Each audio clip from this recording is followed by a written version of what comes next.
तो बच्चों आज का टॉपिक है कार्बोक्सिलिक ग्रुप। जो स्ट्रक्चर है कार्बोक्सिलिक ग्रुप की वो किस तरीके से होती है उसके बारे में आज हम स्टडी करेंगे। कुछ आपको उसके बारे में बताया जाएगा।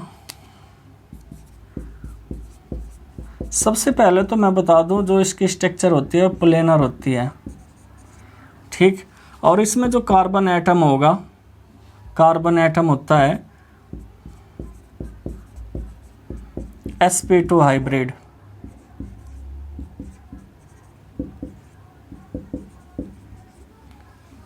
और दोनों ऑक्सीजन एटम भी sp2 हाइब्रिड होंगे।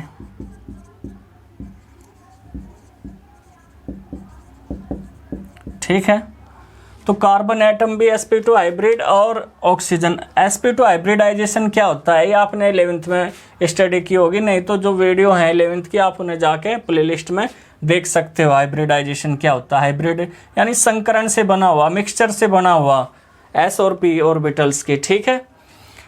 और साथ में ही हम आपको बता दें इसमें जो एंगल होगा वो होगा 120 डिग्री, ठीक है। जो प्लेनर होता है उसमें एंगल क्या होगा बच्चों? 120 डिग्री। यानी सारे के सारे जो बॉन्ड हैं, सिग्मा बॉन्ड हैं, वो एक प्लेन में प्रेजेंट होंगे। इसमें किस तरीके से आप यहां देख लें, sp2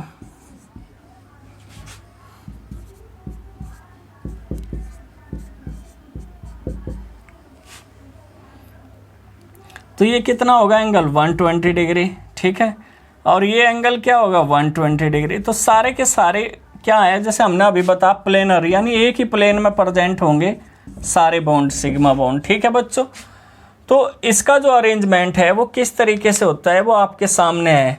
इसमें जो ऑक्सीजन एटम है एक तो डबल बॉन्ड से कार्बन से सीधे जुड़ा रहता है, और जो ये वाला ऑक्सीजन है ये सिंगल बॉन्ड से इधर कार्बन से और सिंगल बॉन्ड से इधर कार्बन से, ठीक है। यानी कि यहाँ अगर आप देखो तो सिग्मा और पाई बॉन्ड, यहाँ पे सिग्मा बॉन्ड, यहाँ पे भी सिग्मा बॉन्ड, ये जो आपस में इसका वैसे कोई लेना देना नहीं, हम बात सिर्फ इस कार्बन की कर रहे हैं जो इसमें मौजूद है कार्बोक्सिलिक ग्रुप में, ठीक है।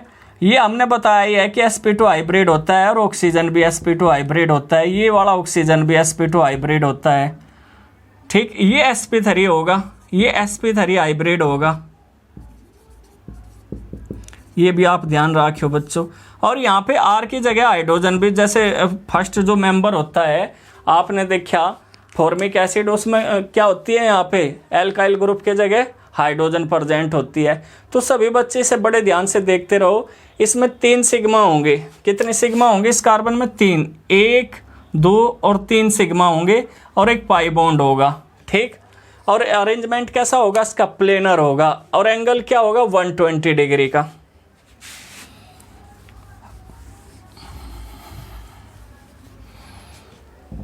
ये सारी बात आप ध्यान रखो।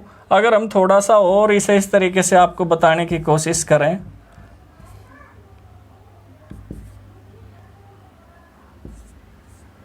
ये p ऑर्बिटल है, ये आपकी ऑक्सीजन है दोनों, ठीक है।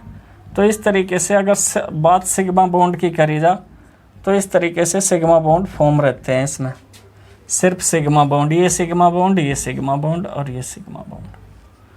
ये p ऑर्बिटल है आपका, ये, ठीक है बच्चों। अगर हम इसी में ही आपको ये बताने लगे कि डबल बॉन्ड यहाँ पे फॉर्म हो सकता है और डबल बॉन्ड यहाँ पे भी फॉर्म हो सकता है, इसमें जो पाई इलेक्ट्रॉन है वो डीलोकेलाइज्ड होते हैं। पाई इलेक्ट्रॉन क्या होंगे?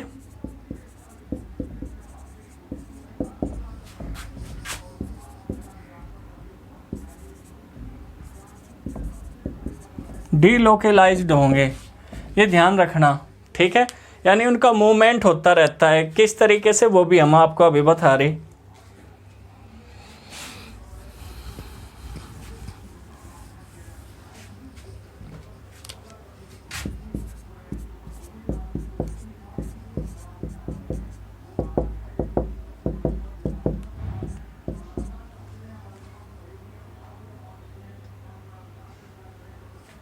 ठीक है बच्चों। तो इसमें क्या होगा आपको पता, जो ऑक्सीजन है मोर इलेक्ट्रोनेगेटिव एटम होता है देन कार्बन, तो शेयरिंग के इलेक्ट्रॉन क्या करेगा ये अपनी ओर अट्रैक्ट करेगा। अट्रैक्ट जब कर लेगा तो इस पर कैसा चार्ज आएगा, नेगेटिव। ठीक है बच्चों, अब उस पर जब नेगेटिव चार्ज आ जाएगा तो इस पर कैसा चार्ज आएगा, पॉजिटिव। तो फिर जो ये यहाँ पे लोन पेयर है ये यहाँ शिफ्ट हो जाएगा। ये डेफिशिएंसी आ गई तो ये तो पूर्ति करेगा कहीं से। तो इस तरीके से आप देख रहे इसमें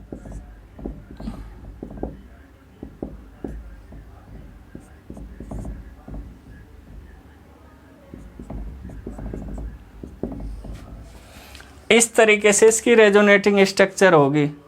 तो सभी बच्चे इसकी रेजोनेटिंग स्ट्रक्चर देख रहे किस तरीके से रेजोनेटिंग स्ट्रक्चर होते हैं, किस तरीके से इसमें जो पाई इलेक्ट्रॉन है उस वो डीलोकलाइज्ड होता है। ठीक है, आप इसके 3 स्ट्रक्चर देख रहे, फर्स्ट, सेकंड और थर्ड। तो इसमें जो पाई इलेक्ट्रॉन है वो क्या होगा बच्चों, डीलोकलाइज्ड होगा। वो आपके सामने है सबके। एक चीज़ और मैं आपको बता दूं, इसी में कार्बोनाइल ग्रुप जो होता है और कार्बोक्सिलिक ग्रुप जो होता है उसमें अगर ये कार्बन एटम पूछने लगे कि इलेक्ट्रोफिलिक ज़्यादा कौन सा होगा, कौन सा ज़्यादा इलेक्ट्रोफिलिक होता है, कौन सा ज़्यादा इलेक्ट्रोफिलिक होता है, तो मैं आपको बता दूं इसमें जो कार्बोनाइल ग्रुप होता है ये वाला, ये ज़्यादा इलेक्ट्रोफिलिक होगा, ये ज़्यादा इलेक्ट्रोफिलिक होगा।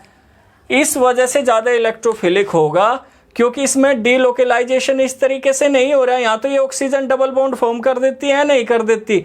तो इसमें जो डेफिशिएंसी है इस कार्बन एटम की इस ऑक्सीजन के द्वारा ख़त्म कर दी जा। तो अगर एग्जाम में आपसे पूछा जाता है कि कार्बोनाइल और कार्बोक्सिलिक ग्रुप में कौन सा ज़्यादा इलेक्ट्रोफिलिक होगा, तो कार्बोनाइल ग्रुप मोर इलेक्ट्रोफिलिक होता है देन कार्बोक्सिलिक ग्रुप। इसमें हमने आपको बताया डीलोकलाइजेशन होता है कहीं का पाई इलेक्ट्रॉन का कार्बोक्सिलिक ग्रुप में। इसी वजह से अगर हम बात करें, अगर सिंगल बॉन्ड होता तो उसकी जो बॉन्ड लेंथ होती वो कार्बन और ऑक्सीजन के बीच 142 pm की होती। कितनी होती बच्चों, अगर सिर्फ जो कार्बन और ऑक्सीजन है सिंगल बॉन्ड ही अगर प्रेजेंट होता तो 142 pm की होती इनकी बॉन्ड लेंथ। कितनी होती, लेकिन असल में पाई जाती कितनी, 136। तो ये शॉर्ट हुई है, किस वजह से हुई, डीलोकलाइजेशन की वजह से। यानी कुछ पार्शियल डबल बॉन्ड का भी इसमें असर पाया जाता है, इफेक्ट होता है। तो इसकी बॉन्ड लेंथ शॉर्ट होगी या नहीं होगी, वो किस वजह से हुई कि इसमें जो पाई इलेक्ट्रॉन है वो डीलोकलाइज्ड होते हैं। तो हमने आपको बहुत सारी चीज़ें इसमें बताई, इसकी स्ट्रक्चर बताई कैसी होती है, प्लेनर होती है, sp2 hybrid carbon atom sp2 oxygen hybrid oxygen से अटैच होते हैं। ठीक है, इसके साथ डबल बॉन्ड और यहाँ सिंगल बॉन्ड, 3 सिग्मा बॉन्ड होंगे और एक पाई बॉन्ड होता है कार्बन का। यहाँ पे sp3 हाइब्रिड एल्काइल ग्रुप के साथ अटैच हो सके या एरोमेटिक जो भी होगा, हाइड्रोजन भी हो सकती है यहाँ। ठीक है बच्चों, और ये रेजोनेटिंग स्ट्रक्चर है sp3। और साथ में हमने कार्बोनाइल से भी इसे कंपेयर करा, ये बताया आपको कि जो कार्बोनाइल ग्रुप होता है वो मोर इलेक्ट्रोफिलिक होगा देन कार्बोक्सिलिक ग्रुप। ठीक है, उसका रीज़न है कि इसमें तो डीलोकलाइज होता है, यानी डबल बॉन्ड बना लेता है एक कार्बन एटम, तो इसकी वजह से डेफिशिएंसी देखो ख़त्म हो जाती है इसकी।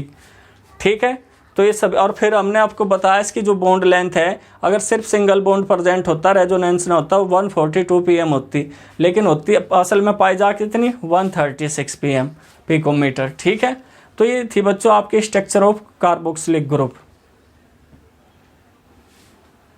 सभी बच्चे मैं फिर कह रहा चैनल को सब्सक्राइब कर लें और लाइक का बटन दबा दें और बेल आइकन है उसे भी प्रेस कर दें, ताकि जो भी नई वीडियो हैं हर एक टॉपिक की अलग अलग वीडियो आपको दी जा रही है बच्चों बनाकर, ताकि आपको किसी भी टॉपिक में कोई भी प्रॉब्लम ना हो। और मैक्सिमम टॉपिक इसमें कवर किए जा रहे हैं और एक्सप्लेनेशन के साथ, विद एक्सप्लेनेशन और मैकेनिज्म के साथ बच्चों। ठीक है।